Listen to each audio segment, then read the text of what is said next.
इस सतलोक के मालिक कबीर परमात्मा के पाने की आपको विधि बताते हैं। सुन आत्मा चितला के और सतपुरुष से कर ले सगाई, गुरु बिचौला बना के आप जी की सगाई करवा दी इस दास ने सत्य पुरुष से सभी की। और सगाई होगी तो ब्याह भी होगा, और ब्याह होगा तो पति के घर भी जावांगे। और जिनका कितने सगाई ना कुछ सलसलाए नहीं है, वो तो कंवारी हैं, तो वो जाएंगी, क्योंकि वो तो यहीं रह जाएंगी, अभी यहीं रहेंगी। हाँ, लेकिन सभी को चाहिए कि अपना इस तरह प्रोसीजर अपनावें, यानी गुरु की शरण में आवें, परमात्मा से संबंध जोड़े, नाता जोड़े।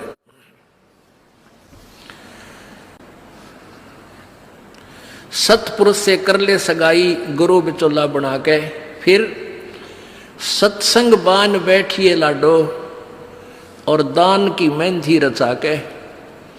जैसे बान बैठाया करते हैं, 5-6 दिन बैठाया करते हैं, 6-7 दिन,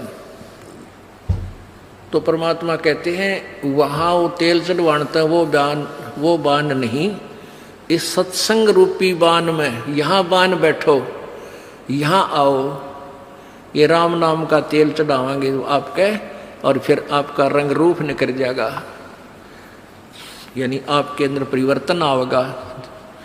तो क्या कहते हैं, सत्संग बान बैठिए लाडो और दान की मेहंदी रचा के। ये लाल हाथ करने कोई लाभ नहीं है, इन हाथों की मेहंदी दान है। 2 पैसे अपनी कमाई में 10वां अंश गुरु को दीजिए और जीवन जन्म सफल कर लीजिए। और 5 गहने पैर सुहागन, शील, संतोष, विवेक, दया, आधीनी, विनम्रता, और सतनाम की बिंदी लाके, जैसे टिक्की लगाते हैं, कहते हैं तेरा मूल मंत्र ये सतनाम हो, ये सच्चा नाम 2 अक्षर का, जिसमें एक ओम और एक तत् है, ये त्रिबिंदी हो, यानी तेरा ये खास सबसे पहले दिखाई दे कि ये सतनाम उपासी है। आत्मा परमात्मा को जब प्यारा लगेगा तो जब स्वीकार करेगा। और फिर क्या कहते हैं, प्रेम की लाली ला कै सुरता क्यों ना पति रिझावे है। ये लाल ओठ करने से कोई लाभ नहीं है, ये तो मूर्खा के काम है। पहले कोई भी ऐसी क्रिया अच्छे घरों की बहन बेटियां नहीं करते थे। इस नकली सी सिनेमा ने, इन टेलीविजनों ने ऐसा भट्ठा बैठा दिया कि सबको एक सत्र पर गली में ला खड़ा किया। गांव घर में ब्याह होता है, पहले कंजरी नाचा करती, हिजड़े नाचा करती, ये वैसाएं नाचा करती थी। अब बहु अच्छे घरों की बहु बेटियां सरेआम गली में डांस करती हैं, ऐसा बूंदा लाल थोपड़ा करके। तो क्या ये अच्छे कर्म है? ये नहीं करना चाहिए। एक सभ्यता से रहना चाहिए। हम इंसान है, वो तो एक समाज का जो बिगड़ा हुआ रूप होता था, वो इस तरह की बकवादें किया करते थे। तो ज्ञानहीनता, मर्यादाहीनता, निर्लज्जता इतनी बढ़ गई समाज में, इसको भी अब सेट करना है। तो कहते हैं प्रेम की लाली ला के, प्यार तो बोला सब बान भाइयां थे, सभी भक्तों से, समाज में वो भी कोई बगैर उपदेशी भी रिश्तेदार है, सबसे मृदु भाषा से प्रयोग करे, मीठा बोला है, प्यारा बोला है, ये तेरी लाली है, ये तेरे होठों की शोभा है। फिर कहते हैं जाप अजप्पा जप के अपना दहेज बना लिए। ओह, ये भक्ति की कमाई जो श्वास उश्वास से ये अजप्पा जाप कहलाता है। कहते इसका जाप करके तू अपना ये दहेज बना, यानी धन जोड़ ले, जो आगे लेकर जाना है, दहेज जो अपने पति के घर लेके जाना है। पहले कुरीति थी कि जो लड़की घना धन लेकर आती थी दहेज का, उसका आदर पूरा परिवार करता था। ऐसे हमारे हम भ्रमित थे, अज्ञानता थी। तो उसी दृष्टिकोण से ये कहा गया है कि जैसे अच्छा ज्यादा दहेज लाने वाली बहु पुत्र वधू अपने ससुराल में आदर सत्कार पाती है, ऐसे ही तू डट के भजन कर, घना दहेज बना ले। सत्य अजप्पा जाप का, अजप्पा जाप जप के अपना दहेज बना लिए, अनहद बाजा बाजन लागे फिर खुशी बना लिए। ओह, जैसे लड़की का पता लग गया कि आज ब्याह है, लड़की की का आज विवाह है, अब कई बच्चे बकाया करें, न्यू कहेंगे ए तेरी बारात आ गई, और फिर न्यू कहें कोई ना आई क्यों ना जीवरी है, यानी उसने खजाया करते हैं। तो फिर वो लड़की सोच लेती है बांधन दे ले भौंके जाएंगे। तो कहते हैं जब वो बाजा बाजन लाग जा तब सोच लिए बात लवा लाग ली कि आ गई बारात। तो कहते हैं आप भक्ति जब करोगे तो आपको ऑटोमेटिकली आपके ये ऊपर के यहाँ से ऊपर के हिस्से में बहुत सी आवाजें, कई प्रकार की आवाजें आने लग जाएंगी। इसमें जो हमें आवाज सुनती हैं ये प्राथमिक भक्ति की लक्षण है, अंतिम नहीं है। हाँ, ये भी सुननी चाहिए, सुनेंगी, आपको अवश्य सुनेंगी, ना चाहते हुए भी सुनेंगी। और कभी सुनना चाहो तो कभी 2, 4, 10 मिनट, कभी कभी डेली नहीं, कभी ऐसे कान बंद करके एकांत स्थान पर सुन लेना, आपको सारा साजबाज अंदर बाजता दिखेगा, जिसकी भक्ति इस लक्षण हो गए।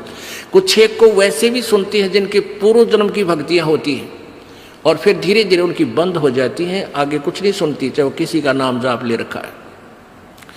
तो वो तो ऐसा सुनना, ये देखना तो ऐसा है जैसे आपने बैंक में कमाई करी की और बैंक में पैसे जमा करा दिए, और उस बैंक की कॉपी ने कभी देखना चाहो तो खोल के देख लो। और ये दूसरे जो पंथ बताए हैं, ये साधना, इनकी नाम गलत हैं और कहते हैं ध्यान लगाओ, मेडिटेशन करो, कान बंद करके, आंख बंद करके, अंदर आवाज सुनो, शब्द सुनो। ये कोई फायदा नहीं। अब जैसे धंधा करता नहीं और बैंक में जब पूर्व जन्म की पहले की जो डिपॉजिट है 20-30 हजार, उसने रोज देखे जाने, कहाँ 20,000 है, और 20,000 में काम तो ना चले, फिर वो निकलवाने भी उसी में तो पड़ेंगे, वो एक दिन जीरो हो जाएंगे। वो तो जैसे आपको ये आभास होंगे किसी भी वस्तु का, जैसे हम हमारी आंखों, आपकी जो भक्ति करते हैं उनकी आंखों के सामने बहुत सी चीजें ऐसे चलती दिखाई देंगी। कभी तो ऐसा आभास होगा जैसे कोई मक्खी आ गई, कोई मच्छर जा रहा है, या कोई ऐसी कोई लाइन सी दिखाई देती है। तो ये आपकी भक्ति की कमाई है, प्रतिफल आपको दिख रहा है। और कई एकादा क्या करे हमारे भक्त, एक बहन भगत भाई आया ने बोला जी मैंने तो आंख दिखा ली, मेरी तो आंखों में डिफेक्ट हो गया। वहाँ क्या हो गया कि आगे बेरानी काला काला दिखे जा, नो देखूं जब भी दिखा, मन तक कई डर भी लग जाता है। और डॉक्टर का इसका ऑपरेशन करेंगे, रमा भले आदमी क्यों आंख पड़वावे, ये तेरी भक्ति की कमाई दिखाई दे रही है, तेरी जो बैंक में जमा कराए हैं वो कॉपी में दिखे तेरे को। ये तो भगवान आत्मा ने दिखेंगे बेटा, जिनकी कमाई शुरुआत हो चुकी है। जेता अंजन आंजिए चश्मों में दिखंत, ने बोला सचमुच में, कहा सचमुच, फिर खुश हो गया, तेरा गजब भैया। तो ये जो सामने दिखाई देते घबराना नहीं, बहुत से भ्रमित हो जाते हैं क्योंकि बार बार ये दास नहीं बता पाता आपको। तो प्रत्येक सत्संग में आओगे तो कभी ना कभी हर पहलू पर विचार विमर्श दिया जाता है। तो घबराना नहीं है, ये आपकी आंखों के सामने कोई वस्तु दिखाई देगी, वो आप ही बताओगे, दास बताओगा तो तुम झूठ भी बोल दोगे। तो वो आपकी जितनी कमाई है वो अपने आप बढ़ती जा रही है, उसका लेवल बता रहा है। तो ऐसे अंदर आवाजें आएंगी, कई प्रकार की आएंगी, और उनमें से एक न्यारी आवाज आएगी, एक मुरली की आवाज आएगी। और वो मुरली, वो आवाज जो है, जो इसमें पिंड में जो आएगी वो यहीं तक की है, ये महास्वर्ग तक की है। और जो वास्तविक धुन, वास्तविक जो आवाज है वो इस अंड और पिंड से पार है, वो सतलोक में है। वो वहां जाकर आपको वो बात बाहर सुनाई देगी। यानी इस शरीर से एक जब आत्मा भक्ति से परिपूर्ण हो जाती है तो इस शरीर से बाहर भी हो जाती है।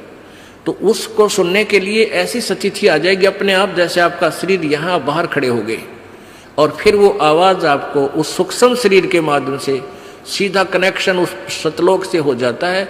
वो परले पार वाली मुरली आवाज़, वो धुन, वो झनकार अलग से सुनाई देती है। फिर सेकंड के बाद आप उसी शरीर में होते, आपको पता भी नहीं कि मैं बाहर गया या अंदर ही था। वो बहुत बाद में जाके बहुत लेटेस्ट स्टेज पे ऐसा होगा, पर ऐसा हो या ना हो, आप जैसे दास बताओ, ये खुराक खाते रहो, रोग कटेगा, ये साधना करते रहो। तो क्या बताया है, जाप अजप्पा जप के अपना दहेज बना लिए, और ये अनहद बाजा बाजन लागे, फिर खुशी मना लिए। फिर मान लिए खान तेरी भक्ति चल पड़ी, निकट लागली बात आगे लेने, यानी बरात आगी। आवे बिरहा कबीर लेने, खुश होकर चालिए, और प्रेम की बारिश होने लागे, फिर मलमल नहा लिए। जैसे आपने कल सुना था, बिना प्रेम पावे नहीं चे करोड़ समाधि ला। होय होय। जैसे सूरज के आगे बदरा, ऐसे कर्म छयारे, प्रेम की पवन करे चित मंजन, झलके तेज नयारे। प्रेम की पवन, परमात्मा के प्रति इतना प्यार उमड़ उमड़ का अब आपके हृदय में रह रह के, जरा सी बात मालिक की चले, आंखें भरे आऊं आपकी, कुछ दिन में ऐसी स्थिति आ जाएगी। तो ये प्रेम की पवन चलेगी। जैसे सूरज के आगे बादल होते हैं तो सूर्य का प्रकाश निष्क्रिय हो जाता है, और जब हवा तेज चलती है बादलों को इधर उधर फेंक देती है, तो सूर्य का प्रकाश ज्यों का तो सामने चमक रहा होता है। ऐसे परमात्मा और अपने बीच में, आत्मा के बीच में पाप कर्मों का गरावा यानी बादल छाया हुआ है। इस प्रेम की यानी सब भक्ति जो क्रिया आपकी होंगी, दान करता आदमी को इतनी खुशी होती है, उस दिन कोई ठिकाना नहीं। और 10 रुपये चोरी कर ले, आत्मा खुश नहीं हो सकती, चाहे 20 लाख चोरी कर ले। और 10 रुपये, 20 रुपये, 1000 रुपये, 2000 रुपये आप दान करने की चेष्टा करते हो, पहले उमंग भर लेती है, और दान करे पाछो तो न्यारी खुशी होती है। तो ये तो क्या बताते हैं, ऐसे जो सब क्रियाएं आपसे कराई जा रही हैं, इनका उद्देश्य है कि आप में इतनी विनम्रता, इतना प्योर हार्टेड हो जाओ आप कि मालिक के प्रति जरा सी भी चर्चा चला, आँखों में पानी आने लग जा, गदगद हो जा। कहते हैं प्रेम की पवन करे चित मंजन, फिर झलके तेज नयारे। तो यहाँ क्या बताया है कि प्रेम की बारिश होने लगे, फिर मलमल नहा लिए। यानी ये लक्षण बता रहे हैं, एक भक्त में रह रहकर ऐसे लक्षण आ जाएंगे। एक बुढ़ा आवे मेरे पास, नाम ले रखा उन्होंने साल भर से। वो कहता है जी मैं नाम जपन लागू, मैं रोने लग जाऊं, मेरा रोना बंद कर दिया। राम तो रोना शुरू करवावा तो बंद करवाना आवे, ये तेरे भाग जा गिरे भले आदमी। नो कहना शर्म आवे, लोग नो कहीं अच्छा आदमी नाम लेने लगे तो माई लोग की सुनेगा, तुम्हारी सुनेगा, नो बता। तो इसे ओपन कर्मी प्राणी है, बुढ़ा आदमी 65 साल का होगा, भगवान का नाम मिल गया, पिछले संस्कार से ही होता सारा कुछ। और ईब नो कह नाम लेने लग गूँ, मैं तो रोने लग जाऊँ। अरे तेरा जी भी भगवान ये सब ने देसा रोना हमारे भगता ने, आँखें में पानी आवे, मालिक की चर्चा हो, ना द्वेष हो, ना राग उठे, ना कोई चोरी करने जी करे, ना कोई जारी करने जी करे, ना बुराई मन में आवे, ये ऐसा जो धुन लग जा। फिर कहते हैं सार शब्द का सुरमा गा लिए, जब पति न भावे। सार शब्द यानी जो असली मंत्र आपको दिया जाएगा वो सुरमे जैसा होगा, वो एक न्यारी आपकी जो है ना पहचान बनेगी, उस पर न्यारी जो है ना अलग से आपकी एक और सुंदरता बनेगी। यानी परमात्मा को आप और उस मंत्र सहित और अच्छे लगोगे जिनके पास ये तीनों मंत्र होंगे। कहने का भाव ये, आदिन्नी की मांग बरा ले तो चलिए नाड़ झुका के, विनम्रता, अभिमान खत्म हो, विनम्रता आवे, और सबके साथ प्यार से बोले, आकड़ नहीं पाड़े। ये लक्षण हो जाने चाहिए आपके अंदर। आदिन्नी की मांग बरा ले, ये जो मांग आप सिंदूर डालते हैं, ये आदिन्नी तेरी मांग है। और चलिए नाड़ झुका के, यानी नम्रता से रहना, नाड़ झुका के चलना, नम्रता से पेश आना। और संत समागम बरात तेरी तन ले जावेगा ब्याह के। अब ये सत्संग रूपी बारात है, आत्मा को यहीं से श्रृंगारा जाता है, यहीं से इसको तैयार किया जाता है, ज्ञान सुनाया जाता है। तो ये परमात्मा, सत्संग में आने वाली आत्मा ही परमात्मा के पास जाएगी। यानी ये बरात वाले ही, बरात ही समझो उस मालिक की। संत समागम बरात तेरी तन ले जावेगा ब्याह के, सुरत नृत है डोली तेरी। सुरत और नृत ये आत्मा इनके साथ चलेगी। और बैठ सुन शिखर में जाकर यानी सतलोक में जाकर बैठ गया। और मकर तार का खेल कांगना अलल ध्यान दचा के। अब कांगना खेलते हैं ना, जैसे यहाँ एक मोटा बांध जा दूसरा मोटा बांध जा रहे नाड़ा और कई गांठ ला दें, फिर नो कहेंगे वो देवर खोल लेगा इसने, कांगना खेल लेंगे ना खुल जा उबरण के फंड होया करना लंबा चौड़ा सिस्टम। तो परमात्मा कहते हैं अब मकर तार का खेल कांगना छूट ना जा आते हैं, छूट गया वो हार जाएगा। तो उस मकर तार का ऊपर से जब आत्मा यहाँ से चलेगी, परमात्मा कई तरीके से इसको कहीं किसी स्थान पर किस तरीके से आपने जाना है, तो आप कभी कई बार एक आध बार कभी ध्यान वैसे ही कुदरती लग जाता है, बैठ जाते हैं, कभी आंखें खुली है तो भी बंद हो जाती हैं।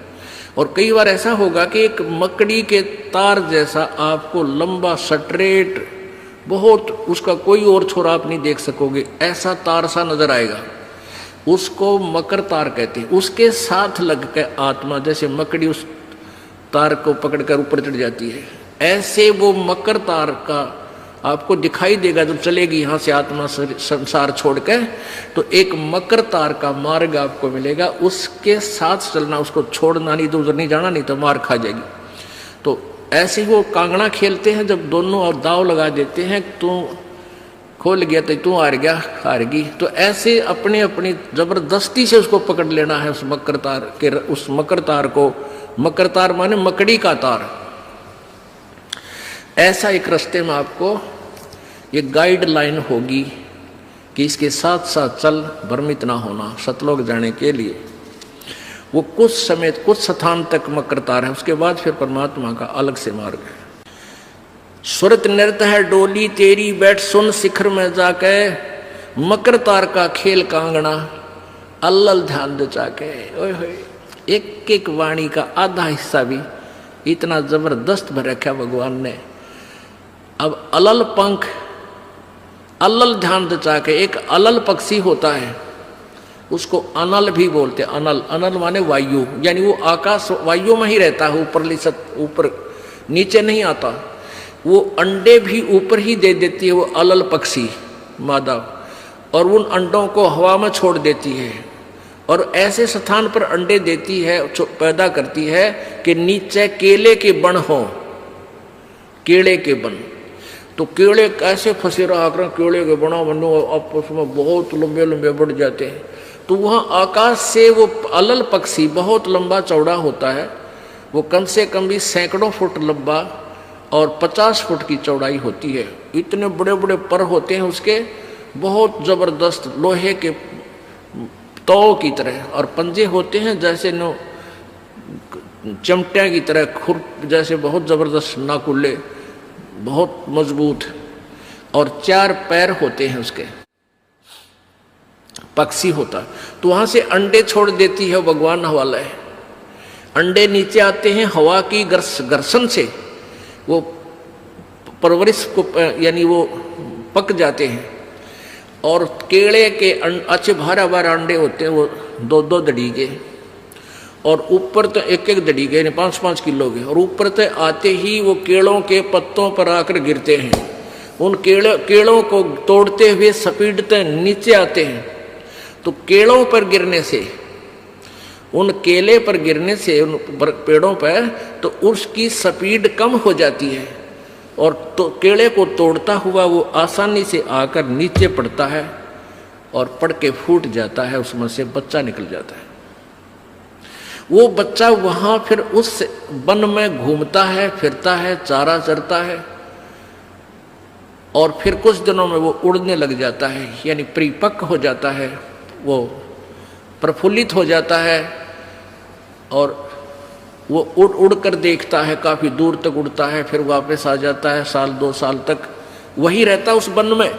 उन पक्षियों के साथ भी घूमता है, अपने मित्रों के साथ जो दूसरे पक्षी होते हैं, अन्य जीव जंतुओं के साथ भी घूमता है, लेकिन उनमें उसकी मित्रता नहीं रहती है, क्योंकि उसको पता होता है कि मेरे माता पिता ऊपर हैं, यहाँ नहीं है। पुण्यात्मा, ये बहुत ही उत्तम ज्ञान है और छुपा हुआ ज्ञान था, ये तत्व ज्ञान है। इसको समझाने के लिए बहुत से उदाहरण आपके समक्ष पेश करने पड़ते हैं ताकि आत्मा अपने परमात्मा की तरफ आकर्षित हो जाए। आपने कैसे रहना इस संसार में, ये अलल पंखी के अलल पक्षी के बच्चों की तरह। अब वो यहाँ आए, यहाँ आसपास उस वन में पक्षी पशुओं के साथ रह रहे हैं, लेकिन उन एक पल भी वहाँ जाने को नहीं बोलते कि एक बार हम उड़न जोगे हो जावा, उसी दिन भाग जावांगे यहाँ से, हम जवान हो जावें तो उसी समय चल पड़ेंगे। तो जब वो युवा हो जाते हैं और खूब उड़ने योग्य हो जाते हैं तो चलते समय कहते हैं 5 हाथियों को वो पक्षी अलल पक्षी ऐसे लटका, क्योंकि उन केड़ों के वन में हाथी के भी झुंड के झुंड होते हैं, वहाँ होते थे पहले समय में, मतलब बने ना रहे, तो वहाँ झुंड के झुंड हाथी होते हैं, नो एक दूसरे के सट के चला करें सैकड़ों की संख्या में, कई झुंड। तो वो अलल पक्षी उनके ऊपर झपट्टा मारता है और उसके इतने तेज वो होते हैं 1.5 फुट के पंजे, और उनको ऐसे फंसा लेता है चारों हाथियों के, 4 हाथियों में, 5 और 5वें ने नोक मुंह के साथ। कहते 5 हाथियों को उठाकर वो अलल पक्षी आकाश में चला जाता है अपने माता पिता के पास, और फिर उनका आहार लेकर जाता है, वो आहार उससे उनसे करते हैं। तो अब आप यहाँ आए हो अलल पक्षी की तरह ध्यान रहे, एक पल भी वो पक्षी का बच्चा अपने माता पिता को नहीं बोलता कि मैं यहाँ का नहीं हूँ, मेरे तो ऊपर है माता पिता, और जब मैं यहाँ से जब जाने जोगा हो जाऊंगा 1 मिनट में चल पड़ूंगा।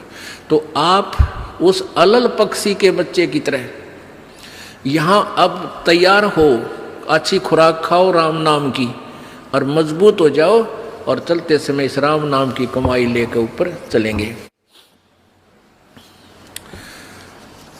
अब कहते हैं अलल ध्यान जचा के वो पक्षी का बच्चा एक पल भी वो यहाँ रह ही नहीं सकता।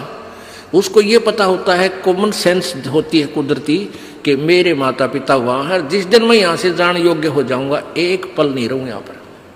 तो ऐसे आपने ये हर दिन उस सतलोक में जाने का अलल पक्षी की तरह यो ध्यान लगा कर वो जचा कर रखनी है, इसको भूल नहीं पड़ने देना। मकर तार का खेल कांगना अलल ध्यान जचा के, और बैठ विश्वास सेज बिछा के,